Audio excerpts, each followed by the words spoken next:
सबसे पहले मैं इस कर्टन रेजर में आप सबका स्वागत करता हूँ।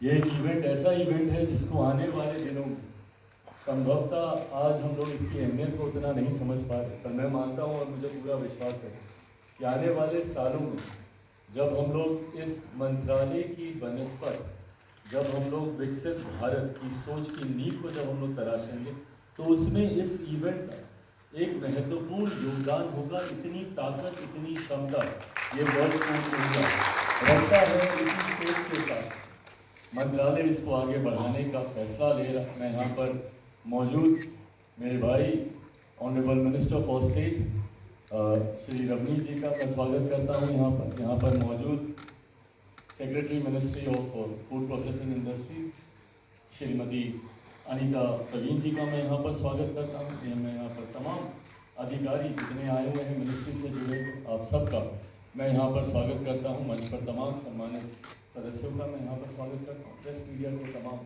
पत्रकार साथियों का मैं स्वागत करता हूँ। साथियों, पहली बात, मेरे लिए एक बड़ी जिम्मेदारी कुछ दिनों पूर्व देश के प्रधानमंत्री आदरणीय नरेंद्र मोदी जी के द्वारा जिस तरीके से भारत सरकार के कैबिनेट मंत्री के तौर पर फूड प्रोसेसिंग विभाग की जिम्मेदारी मेरे कंधों पर दी गई, इस विश्वास पर खरा उतरूं, इसके लिए ही पहले दिन से प्रयासरत रहा हूँ। कोशिश है कि आने वाले 5 सालों में इस मिनिस्ट्री के माध्यम से और ख़ास तौर पर फूड प्रोसेसिंग का, इससे पूर्व भी सेक्रेटरी मैम ने भी इसका जिक्र किया, आदरणीय मंत्री जी ने भी इसका जिक्र किया, अनंत संभावनाएं इस मिनिस्ट्री को अगर हम देखें, अनंत संभावनाएं हैं। और ये ऐसी मिनिस्ट्री जो भारत जैसा देश, जो कि कृषि प्रधान देश है हमारा, ऐसे में जब हम लोग किसानों के विकास की बात करते हैं, केंद्र सरकार जब किसानों की आय को बढ़ाने की बात करते हैं कृषि के माध्यम से अपने देश में, हम लोग जब विकास की सोच रखते हैं तो ऐसे में इस मंत्रालय का एक बहुत अहम योगदान आता है। इसके पूर्व में भी इस मंत्रालय के द्वारा कई ऐसे कार्य किए गए हैं जो उल्लेखनीय हैं, कई ऐसे उपलब्धियां इस मंत्रालय की रही हैं। पर हकीकत है कि अभी तक जितना इस मंत्रालय के माध्यम से हम लोग हासिल कर सकते थे, मुझे कहने में कहीं कोई संकोच नहीं है, उसका लगभग 10% भी अभी तक हम लोग हासिल नहीं कर पाए हैं।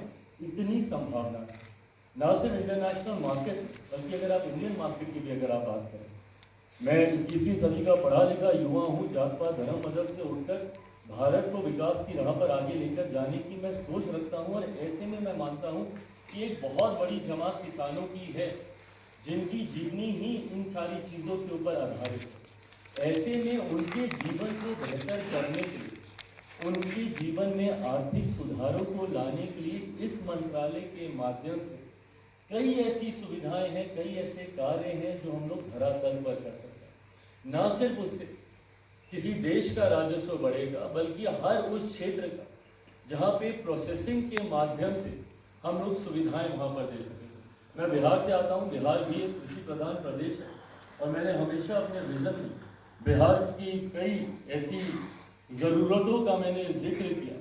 मैं जिस लोकसभा से आता हूँ, हाजीपुर लोकसभा, हम लोग यहाँ केला बहुत फेमस होता है। मैंने हमेशा इस बात का जिक्र किया कि वो केला जो हाजीपुर में जो उगता है वो डाउन साउथ जाता है और वहाँ पर जाकर केले के चिप्स बन जाते हैं और वहाँ पर उसकी वैल्यू बढ़ जाती है, वहाँ पर उसकी आमदनी, उसकी ज़्यादा पैसे हाथ में आने लगते हैं। पर अगर यही मैन्युफैक्चरिंग यूनिट, यही प्रोसेसिंग यूनिट अगर हाजीपुर में लग जाए तो वहाँ के किसानों को ज़्यादा दाम मिलेंगे।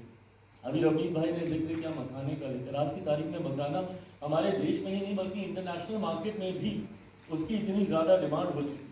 प्रधानमंत्री जी को इसका धन्यवाद देने की ज़रूरत है। जिस तरीके से प्रधानमंत्री जी ने हमारे क्षेत्रीय लोकल फूड को, इस तरीके के प्रोडक्ट्स को उन्होंने जिस तरीके से एक इंटरनेशनल प्लेटफॉर्म उन्होंने देने का उन्होंने काम किया, तो ये तमाम ऐसी चीज़ें हैं जिनके प्रोसेसिंग यूनिट्स इतने क्षेत्रों में अलग अलग किस्म के आम का सीज़न चल रहा है, ये सब है। वहीं पे अगर उनके प्रोसेसिंग यूनिट्स लगे तो वहाँ पे उन किसानों के हाथ में ज़्यादा आमदनी है, प्रति व्यक्ति आय में इजाफा होगा, उस राज्य का राजस्व बढ़ने लगे। ऐसे में इसी सोच के साथ कि एक ऐसा प्लेटफॉर्म मिले नेशनली एंड इंटरनेशनली, इस सोच के साथ हम लोग इस वर्ल्ड फूड इंडिया का हम लोग आयोजन करने जा रहे हैं। ये तीसरा एडिशन है इसका। 2017 में हम लोगों ने इसकी शुरुआत की थी, विभिन्न कारणों से उस वक्त हम लोग इसको कंटिन्यू नहीं कर पाए। देश में महामारी भी थी, कोरोना से भी हम लोग जूझ रहे थे, कई तरीके के कारण जिम्मेदार रहे।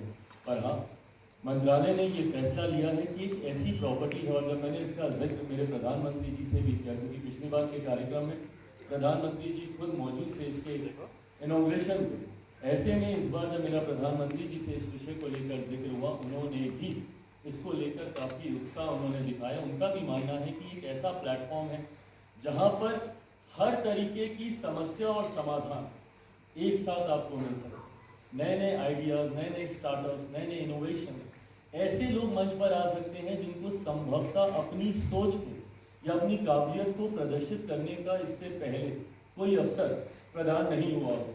तो ऐसे में जब ये प्लेटफॉर्म हम लोग दे रहे हैं, और ना सिर्फ नेशनली बल्कि इंटरनेशनली भी कई ऐसे देश हैं जो इस पर पार्टिसिपेट, जिन्होंने पिछली बार भी किया, इस बार भी हम लोग उम्मीद करते हैं कि संख्या में इजाफा ही होगा। वो अपने देश की जब टेक्नोलॉजीज लेकर आते हैं और हमारे देश के लोगों के साथ जब उनका इंट्रैक्शन होता है, तो यकीनन इस क्षेत्र को और बढ़ावा मिलेगा। पिछली बार भी हम लोग का अनुभव रहा कि B2B या B2G या B2G जिस तरीके से डील्स हुई हैं, जिस तरीके से बातचीत हुई है, उसका लाभ पिछले साल भर में हम लोग देखने को मिला है। खासतौर पे ऐसे यंग एंटरप्रेन्योर्स जिनकी ये सोच रही है, जो अपनी सोच से इन तमाम इस क्षेत्र में एक बड़ा बदलाव ला सकते हैं, उनके लिए ये प्लेटफॉर्म है जहाँ पर वो आकर अपनी काबिलियत को वो प्रदर्शित कर सकते हैं, किसानों की कुछ सहूलियत दे सकते हैं, उनकी बेहतरी की वो काम कर सकते हैं। अंतोगत्वा हम सब का लक्ष्य है, हमारे सेक्रेटरी मैम ने भी कहा कि किस तरीके से हमारे देश में अलग अलग चीज़ों का मेजॉरिटी में उत्पादन होता है, मिलेट से लेकर डायरी प्रोडक्ट से लेकर कई ऐसी चीज़ें हैं, ग्रेन्स हैं, पल्सेस हैं, जिसका बड़ी संख्या में उत्पादन होता है, उसका वेस्टेज भी कंट्रोल हो सके। जितना हम लोग उत्पाद करते हैं वो वेस्ट ना हो, उसकी लॉन्जिविटी बढ़े, वो ज़्यादा समय तक, खासतौर पे जो पेरिशेबल आइटम्स होते हैं, वेजिटेबल्स हो गए, फ्रूट्स हो गए, अभी हम लोगों ने प्रेजेंटेशन में भी, अभी हम लोगों ने विभिन्न तरीके की टेक्नोलॉजी का जिक्र किया, रेडिएशन का भी हम लोगों ने जिक्र किया कि इसके माध्यम से भी वो भी एक नई टेक्नोलॉजी है जिसको हम लोग इंट्रोड्यूस करना चाह रहे हैं। तो कई ऐसी चीज़ें हैं जिसके माध्यम से हम लोग चाहते हैं कि हम लोग का उत्पादन रिजर्व रहे, किसानों को इसका ज़्यादा से ज़्यादा लाभ हो। अंतोगत्वा ये जो भी लाभ है वो देश के राजस्व में ही अपना योगदान करेगा। मैं यहाँ पर कोई बहुत लंबा चौड़ा भाषण देने नहीं आया, हफ्ता भरी मुझे भी हुआ है मंत्रालय की जिम्मेदारी लिए, पर इस हफ्ते भर में जितना मैंने सीखा, और यहाँ पर बैठकर जैसे आप लोग प्रेजेंटेशन देख रहे थे, मैं भी देखकर सीख ही रहा था कि क्या क्या चीज़ें हम लोग कर सकते हैं। बट इतना ज़रूर बोलूँगा कि इस मंत्रालय का मंत्री होने के नाते जहाँ पर मेरे ऊपर ये जिम्मेदारियाँ हैं कि नीतियों के माध्यम से, इससे पहले भी कई ऐसी पॉलिसीज़ हैं जिसका हम लोगों ने इस्तेमाल किया कि कैसे हम लोग अलग अलग स्कीम के माध्यम से इस मंत्रालय को गांव-गांव तक हम लोग पहुंचा सकें। प्रधानमंत्री किसान संपदा योजना के माध्यम से हो या फिर PLI स्कीम्स के माध्यम से हो, जो कि कई मिनिस्ट्रीज़ में जिसको इम्प्लीमेंट किया जा चुका है, या प्रधानमंत्री फॉर्मलाइजेशन ऑफ माइक्रो एंटरप्राइजेस के माध्यम से हो। ये कुछ ऐसी स्कीम्स हैं जिसको हम लोग ऑलरेडी रोल आउट कर रहे हैं, जिसके माध्यम से कई ऐसे इंसेंटिव्स दिए जाते हैं, प्रोसेसिंग यूनिट्स लगाने को लेकर हम लोग प्रोत्साहन देते हैं। बट अगर इसके अलावा भी अगर आप लोगों को कभी ऐसा लगता है, और मैं तमाम अपने मीडिया के साथियों से भी कह रहा हूँ क्योंकि आप सब भी कहीं ना कहीं गांव से जुड़े हुए हैं, और ये मंत्रालय ऐसा है जो सीधा गांव में रहने वाले एक गरीब किसान को कैसे उसकी हैंड होल्डिंग करके उसको मुख्य धारा के साथ जोड़े, इस सोच के साथ हम लोग आगे बढ़ने का हम लोग प्रयास कर रहे हैं। तो अगर आप लोगों के पास भी कोई ऐसे सुझाव हो, मेरे दरवाजे 24 घंटे और लिटरली 24 घंटे खुले हैं, कभी भी आप आइए, अपनी बातों को रखिए, सुझाव दीजिए। मैं तमाम अपने मिनिस्ट्री के भी पदाधिकारियों से आग्रह करूंगा, कभी भी feel free to walk into my chamber, आप आइए, अपने सुझाव लेकर आइए, नए आइडियाज़ लेकर आइए। और अगर मंत्रालय को लगता है कि इसमें स्कोप है, मैं और सेक्रेटरी साहब के बिहाफ पे भी मैं कह सकता हूँ, माननीय मंत्री जी के बिहाफ पे भी मैं इस बात को कह सकता हूँ कि we are absolutely open to new ideas. अंतोगत्वा हम लोग का लक्ष्य है, मैं बहुत ज़्यादा अभी आंकड़ों में नहीं जा रहा हूँ क्योंकि आंकड़ों से ज़्यादा करके दिखाने में मैं बिलीव रखता हूँ। आंकड़े कई बार सुनने में हम लोग को बहुत अच्छे लगते हैं, बट जब हम धरातल पर जाते हैं तो स्थिति कुछ और देखने को मिलती है। ऐसे में मैं मानूंगा कि आंकड़ों में हम लोग बहुत ज़्यादा अभी नहीं उलझेंगे कि हम लोगों ने इतने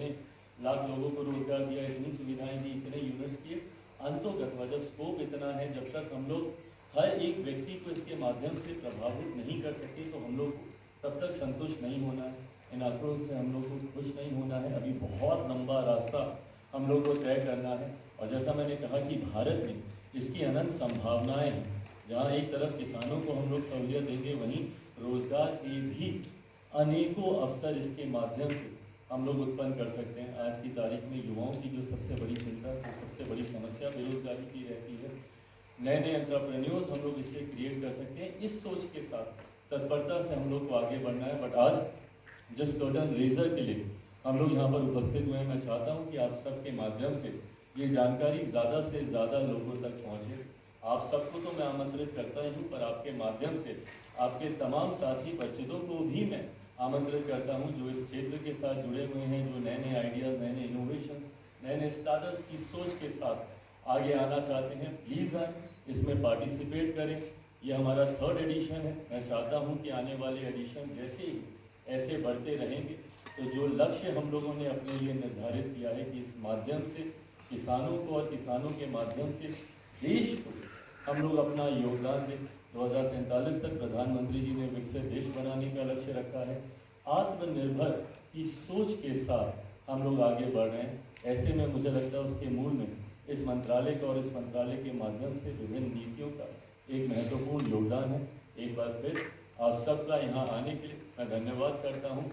और सितंबर 19 से लेके 22 सितंबर तक भारत मंडपम में हम लोगों ने इस कार्यक्रम का हम लोगों ने आयोजन किया है। वहाँ पर भी आप सब लोग अपनी मौजूदगी ज़रूर रखें और अपने माध्यम से ज़्यादा लोगों तक इसकी जानकारी दें। एक बार फिर से आप सबका यहाँ आने के लिए बहुत बहुत धन्यवाद।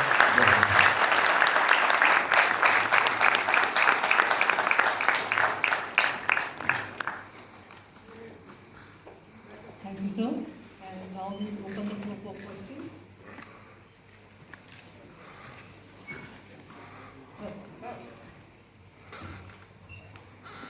चरक पासवान जी, आपका और जी का स्वागत है। आप दोनों यंग हैं, मंत्रालय भी आपके नेतृत्व में और तरक्की करेगा ऐसी आशा है। मैं सीधा पॉइंट पे आता हूँ। अनीता प्रवीण जी, आपने सारे कार्यक्रम बताया। मोदी जी भी इस कार्यक्रम में आए थे, हम भी उस कार्यक्रम में थे। खिचड़ी बड़ी फेमस हुई थी उस दिन। तो जो मिलेट्स है, मोटा अनाज, उसके बारे में कोई जिक्र नहीं है आपके 4 दिन के इस सेमिनार में कि मोटा अनाज को कैसे प्रोसेस करके हम देश में और विदेश में एक्सपोर्ट कर सकते हैं, उसका कहीं जिक्र हमें दिखाई नहीं दी। बहुत धन्यवाद। मिलेट्स पिछले साल वैसे कहने के लिए international year of the millets था, बट मंत्रालय ने जो मिलेट्स के लिए काम किया है वो एक कंटिन्यूअस प्रोसेस है।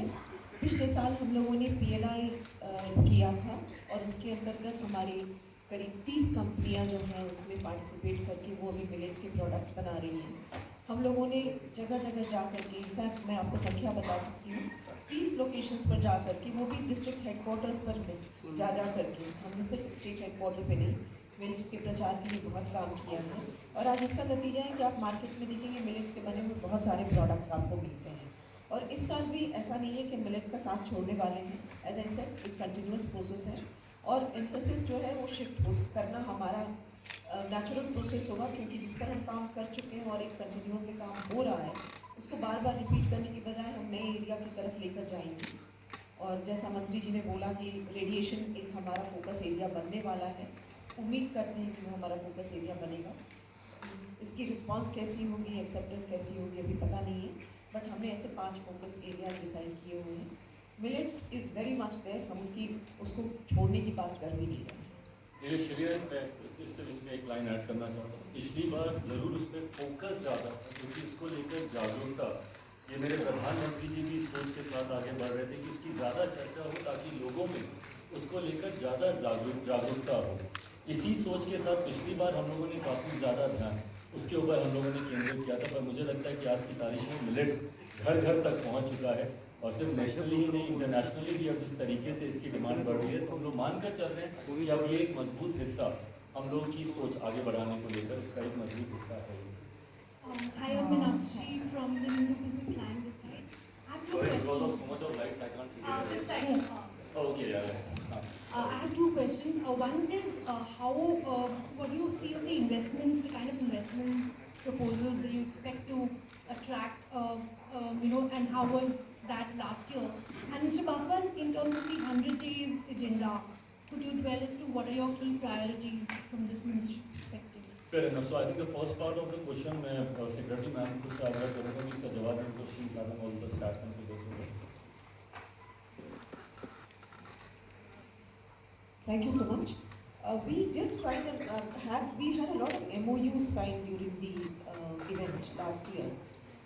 जो भी इन्वेस्टमेंट की प्रपोजल्स होती हैं वो एक जेस्टेशन पीरियड होता है. ऐसा नहीं होता कि उन्होंने नवंबर में साइन किया और सितंबर तक वो खड़ा हो जाएगा बन करके. They are all working on their respective commitments. हमारे मंत्रालय की तरफ से इन्वेस्ट इंडिया जो इन्वेस्टमेंट का सेक्टर हमारे लिए हैंडल करता है वो कंटिन्यूअस बेसिस पर उनके साथ संपर्क में है. हम फॉलोअप भी करते रहते हैं और उम्मीद करते हैं कि ये सब फ्रक्टिफाई होकर मार्केट में आएगा. वही ग्रोथ है जो धीरे आपको अभी मार्केट में दिख रहा है. सिर्फ ये सेक्टर ही नहीं, हमारा जो PLI है उसकी भी कमिटमेंट्स जो इन्वेस्टमेंट की थी वो पूरी हो गई है लगभग, और उसके भी इफेक्ट्स जो हैं वो आप देख रहे हैं कि हमारी फूड प्रोडक्शन में भी ग्रोथ हुई है. Hi, ma'am, this is Lakshmi from PTI. Yeah, yeah. Second question Upon is what your priorities in terms of the 100 days agenda? So एक बार वो कैबिनेट से उसका अप्रूवल हो जाए उसके बाद मैं उसके बारे में ज़्यादा आपको जानकारी दूँगा. बट जैसा मैंने कहा कि हम लोग की प्राथमिकता है कि ये घर घर गाँव तक ये पहुँचे जहाँ पे किसानों को हम लोगों कैसे वेस्टेज को हम लोग कम कर सकें, ये सबसे बड़ी हम लोग की प्राथमिकता है. अब वो कोल्ड स्टोरेज के माध्यम से हो, प्रोसेसिंग यूनिट के माध्यम से हो, रेडिएशन के माध्यम से हो, इन तमाम चीज़ों पर पूरी तरीके से मंत्रालय गंभीरता से कार्य कर रहा है. इसका डिटेल आपको बहुत जल्द इसके लिए साझा कर दिया जाएगा. Hi, this is Shivangi from Reuters. You briefly mentioned PLI, so I just wanted to understand what kind of investment has already come under PLI, and if there are any changes to the scheme going forward, any tweaks that the ministry may be considering for food processing. Thank you so much. The investments that have been made by the companies, the information is available in public domain as well. 213 locations पर इन companies ने छोटे बड़े मिलाकर investment किए हैं. बहुत सारे greenfield investments हैं, बहुत सारे जो है वो अपग्रेडेशन की इन्वेस्टमेंट्स हैं. And as on 31st March 2023 they were supposed to complete their investment. We are at the final stages of verification and most of it has been completed. So we are very much operational and they are making their productions on a continuous basis. And you can see the evidence on the figures that we are now disbursing as incentives to these companies. Ma'am?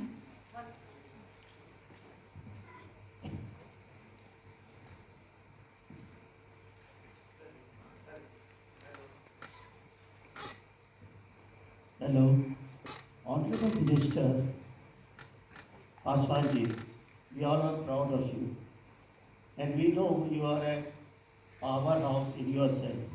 But my question is, you see, food processing is a technical subject, and I would like to know the processing by experience is all right, but unless and until we give proper training as a diploma holder or degree holder for the food processing, I don't think we can go any further because it beholds, packing, preservation, and lot of spices have to be added, ingredients have to be added. So this cannot come by experience.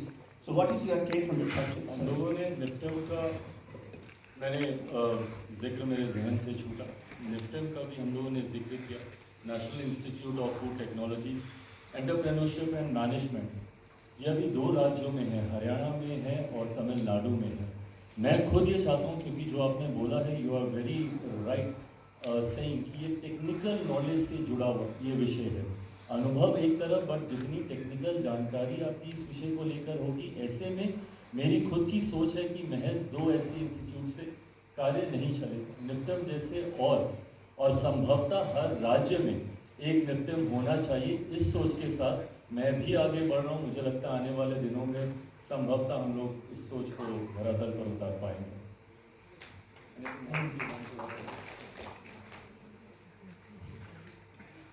Okay, so PMFME में भी micro entrepreneurs की भी हम लोग training कराते हैं, ये scheme भी उसके साथ जुड़ी हुई है। बट जैसा मैंने कहा कि निफ्टम को लेकर हम लोग इसको कैसे और आगे हम लोग बढ़ाएं, हर राज्य में एक निफ्टम खुले, इस सोच के साथ मैं ज़रूर आगे बढ़ाऊँ। Sir, Ishwari from NDTV here. So, yeah, second. Okay.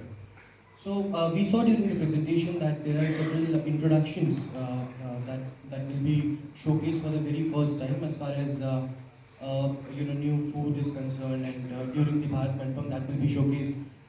What was the thought behind these introductions of these new food units? Alcohol and beverage is one of the new introductions that the ministry is going to do. What is the thought behind the ministry of doing these particular 4-5 introductions? So we are catering to everything that comes from the farm and it reaches to a consumer or an individual. इस पे हम लोग का ध्यान केंद्रित है पूरी तरीके से कि जो भी उत्पादन होता है और जब तक वो एक कंज्यूमर तक नहीं पहुंचता है उसको कैसे उसमें हम लोग वैल्यू एडिशन कर सकें। भारत एक विविधताओं का देश है। आप टॉप नॉर्थ से जाइए डाउन साउथ तक, आपको अलग अलग आपको व्यंजन मिलेंगे, अलग अलग फूड आइटम्स मिलेंगे। ईस्ट से नॉर्थ, ईस्ट से वेस्ट तक आप जाइएगा उसमें भी, और काफ़ी ऐसे लोकल हैं। जैसे मैं बार बार उदाहरण दे रहा हूँ, बिहार से आता हूँ, हम लोग यहाँ लिट्टी चोखा बहुत वो है। अब इसको कैसे आप प्रोसेस करके किस तरीके से हाइजीन का भी खास तौर पर हम लोगों ने बहुत ध्यान रखने का प्रयास किया है। धीरे धीरे स्ट्रीट फूड का कल्चर भी बढ़ता जा रहा है। ये भी सोच रही है कि स्ट्रीट फूड के साथ साथ आपको वो हाइजीन के साथ आपको वो मिले। तो ऐसे में इन तमाम चीज़ों को मद्देनज़र रखते हुए जहां आप अपनी विरासत को भी संजो कर रखें, अलग अलग क्षेत्रों की जो डेलिकेसीज हैं आप उसको भी संजो कर अपनी आने वाली पीढ़ी को आप उसको सौंप कर जाएँ, आगे लेकर जाएँ, वो भी इसके पीछे सोच है। तो वहीं हाइजीन भी मेंटेन हो और आप एक प्लेटफॉर्म दें नेशनली एंड ग्लोबली दोनों तरीके से।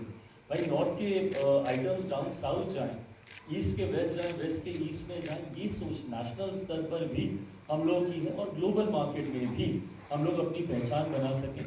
कल को भाई वो दिन हम लोग के बहुत खुशी का दिन होगा जब हम लोग को इंटरनेशनली लिट्टी चोखा देखने को मिलेगा, मखाने जब हम लोग को बाहर देखने को मिलेंगे, बटर चिकन का आपने जिक्र किया, ये सारी बातें।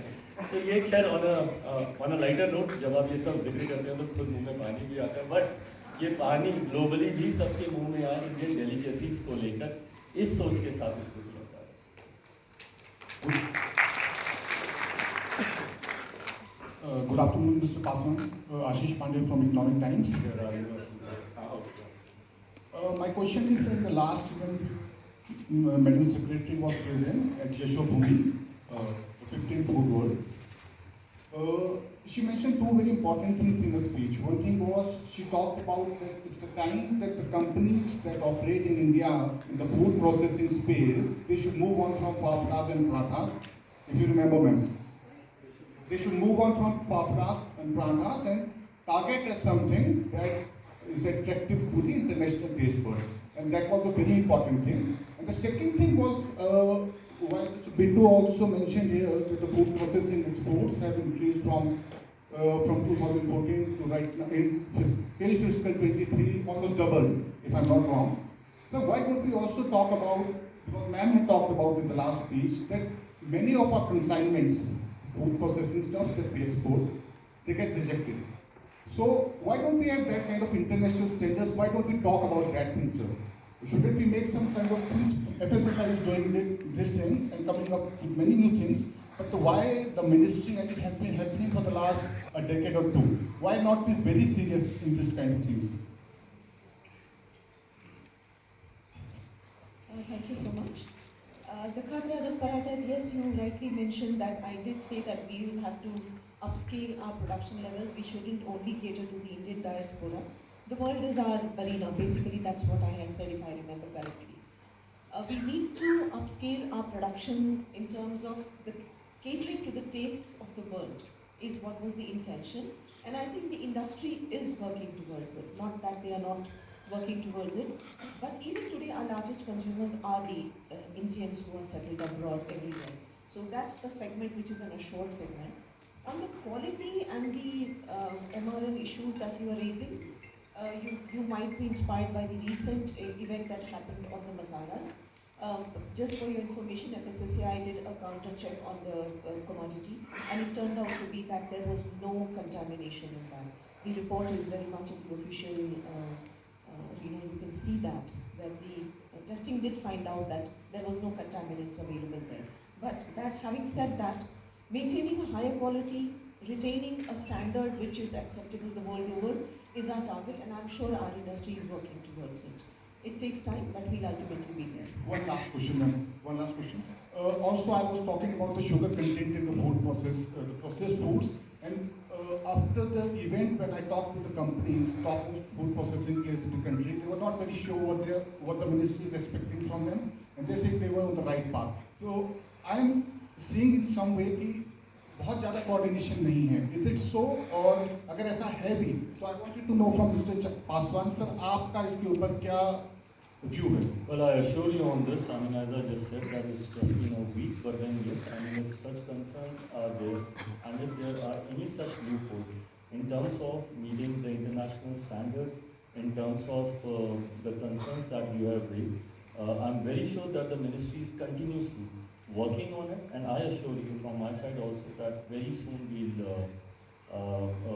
get over these things. Hi, congratulations, sir, on assuming office. And I completely agree with you on Litti Choka and Makana as well, and I think the whole world needs to get a taste of that. I have a question for Anita, ma'am. Ma'am, you mentioned that we need to encourage the industry to add value addition in the country. What is the ministry, what is the government going to do as far as enhancing local value addition is concerned? Because several other sectors are thinking of maybe a new PLI scheme, for instance. Is your ministry also going to be looking at that? And any of you can answer that question. Thank you for the question, but I will not be making any statement about the PLI's relaunch or reversion coming. As far as the value addition part is concerned, please rest assured that our industry has taken up the challenge, and we realize that the value, when you look at the HS codes in the trade figures, the value added products are increasing in the basket. And you'll have to look at those numbers to really get the evidence that value addition, and particularly I should appreciate the fisheries sector, which has really taken up the challenge, because now a lot of final finished products are going out of the country. As far as the other products are concerned, as he said, the khakras and the parathas are already going, so that's already at the finished level. But that's an area where wherever we are sending raw material or just frozen material, the potential, as I say, the headroom is there to start looking at the possibility of value addition. And ma'am, just one follow-up question on what my colleague asked about establishing quality standards. Is that going to be your ministry's priority for the next 100 days? Quality in 100 days is a tough one. Okay. But yes, the ministry will work. Manohar Kesri from India News. Chirag ji, सबसे पहले congratulations आपको meeting first press conference है after take over. आपने कहा कि छोटे-छोटे किसानों को फायदा पहुंचाना आर्टिफिशियल इंटेलिजेंस का घेरा है. इसमें क्या एक ऐप या हेल्पलाइन या किस तरह से आप लोगों को फायदा पहुंचाएंगे? वर्ल्ड फूड इंडिया जो प्रोग्राम हो रहा है, इसमें क्या अब तक पाकिस्तान और चीन ने इंटरेस्ट दिखाया है?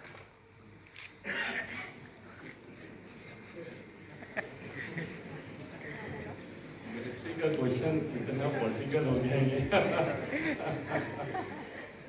अभी तक हमारे पास ऐसा कोई इंटरेस्ट नहीं आया है, so इस पर मैं कोई कमेंट नहीं कर सकती.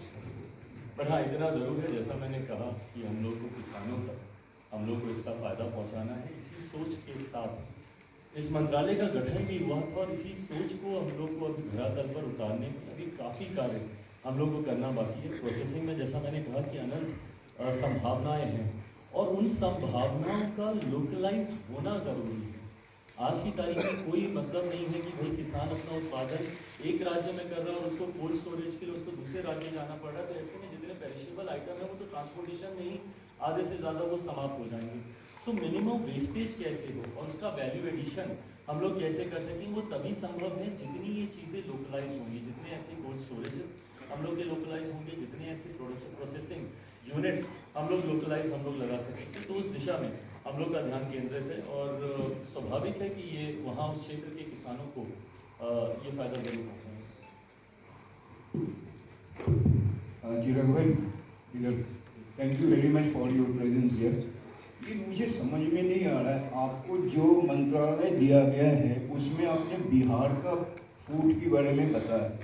पूरा देश में इतने सारे पेरिशेबल आइटम है जो खराब हो जाते हैं only because of food processing infrastructure ना होने की वजह से।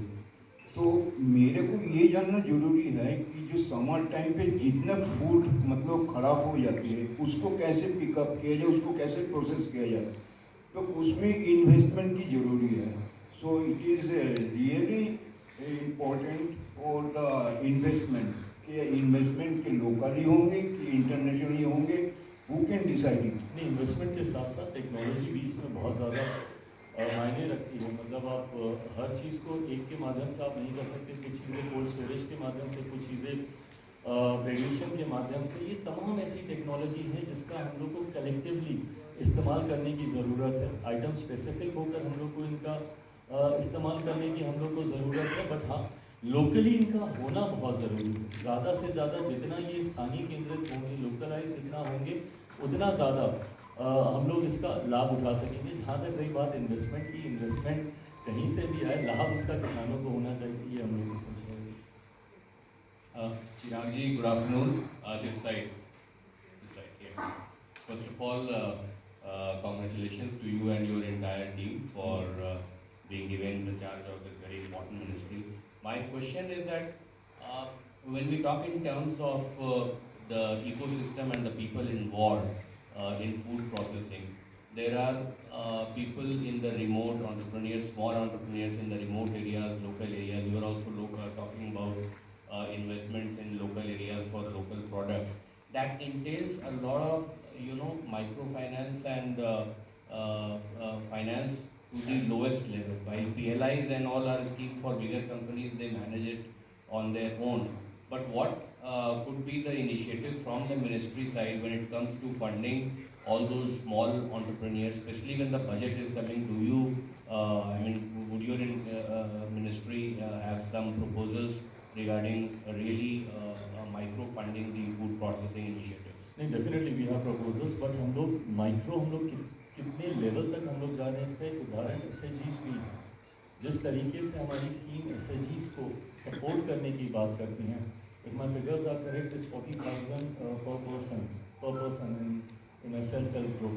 सो हम लोग उस माइक्रो लेवल तक हम लोग जाने की हम लोग बात कर रहे हैं। बट हाँ, किसी भी चीज़ को धरातल पर उतारने से फाइनेंसेस एक बहुत बड़ा सपोर्ट होते हैं, और इसके लिए केंद्र सरकार से भी हम लोग इस बार के बजट में हम लोग ज़्यादा उम्मीदें रखते हैं हर बार की तरह, बट वो बजट में ही पता चलेगा, बट उम्मीद हम लोग की ज़रूरत है।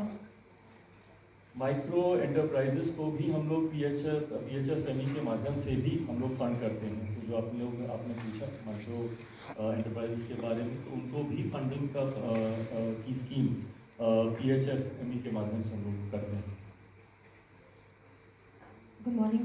Maybe I'm just taking a little while to answer, so that अभी एक हफ्ता ही हुआ है, I don't want to say anything wrong that goes on record, पर अगली बार मुझसे सवाल जवाब किए जाए। Sorry, yeah. Hi, good morning. Akshara Srivastava from Business Standard. I understand that you've only been here a week. Thank you for understanding this.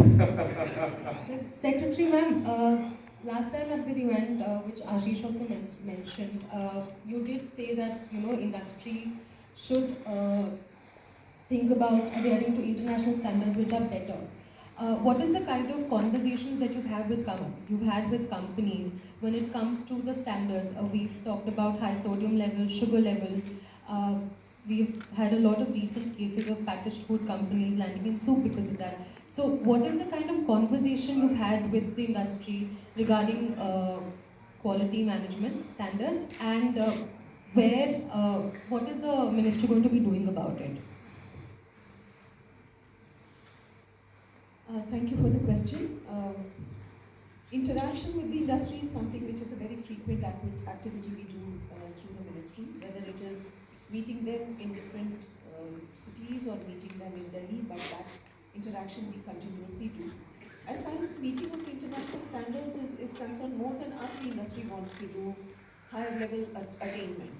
So it's not that they do not want to do it, it is just that it's a matter of time. We need to give them some time to comply with the international standards. But one thing is for sure, if you're exporting, there is no option but to comply with the international standards, because that's how the product will be acceptable to the other country.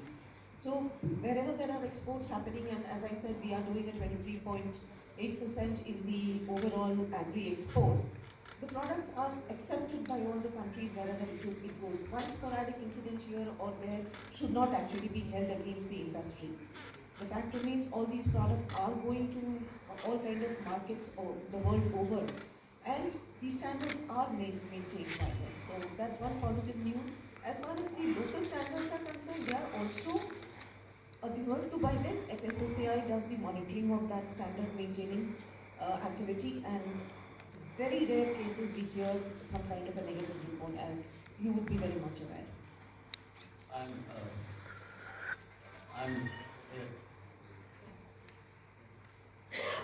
I'm Ravishankar Patel, freelance journalist. I want to know what are the problems the PLI scheme has faced with it, and the quantum of investment that has been received under this scheme. We started in 2021 in the rounds. So last 3 Well, years. in terms of problem, I mean, as I've been told, we haven't really faced any such problem. And in terms of investment, I think we've got a decent amount of investment, that is 7,722 crores. So that's the kind of investment that we have got into this now. Thank you, friends. Can we take it afterwards? I think sir has to. You asked? Okay, please go. Chiragji, actually every edition, MOUs are signed and the huge figure is announced, but actual investment that happens on the ground is unknown. Right. So what steps you plan to take, or you plan to take any measures to put in the clause of the MOUs that they have to be investment should be made on the ground timely, or if there are any constraints, in the state government, with the state governments, what kind of coordination or any coordination council will be set up, because every time, first edition, we don't know what's the outcome. Second edition, 3.98 billion USD has been promised, but ma'am says that there is a gestation period. Yes, I understand, but these promises should become outcomes. Then only the processing sector will improve, right? You are, sorry, I'm finished. So what measures you plan to take? So you are absolutely right, we do definitely wish a huge investment is the reason why we provide this platform. But me, my whole team and the ministry is very clear कि हम लोग कोई exaggerated figures या हम लोग कोई बड़े आंकड़े, and that's why I didn't mention even a single आंकड़ा in front of you until unless मैं खुद उन सारी चीज़ों को वेरीफाई ना करूँ. मंत्रालय भी इस बात को लेकर पूरी तरीके से स्पष्ट है कि हम लोग कोई ऐसे आंकड़े या कोई ऐसी बड़ी फिगर आपके सामने नहीं रख रहे जो धरातल पर नहीं होते. Having said that, investments promise किए जाते हैं जब भी कोई ऐसे MOU साइन होते हैं. Gestation period का जिक्र सेक्रेटरी मैम ने किया. It's only after that we also come to know कि कितनी चीज़ें धरातल पर उतनी हैं, कितनी नहीं होती हैं. बट इवेंचुअली जब हम लोग इन्वेस्टमेंट की बात करते हैं, हम लोग उसी ही आप लोग का जिक्र फ्रॉम हेयर ऑनवर्ड्स हम लोग करेंगे जो हम लोग धरातल पर उतार सकते हैं. Sir, good afternoon. Sir, good afternoon. So I think you're one of the dynamic people. Have a lot of expectations from you in this Modi 3. So my question is about organic food, and ma'am has clarified on the spices, but the world has not taken that because the European they've banned it.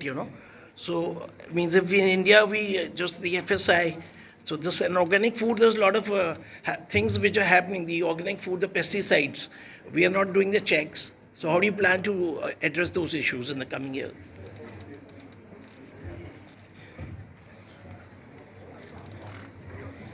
As for the organics are concerned, APIDA handles as a nodal point all the organic food production, etc. And they are the nodal agency for that. No, the spices, you said it's done, but it's not accepted worldwide. So when the leaders are going to come, so they... That there is a concept of non-tariff barrier, and I'm sure you understand that. Fine, man. Thank you.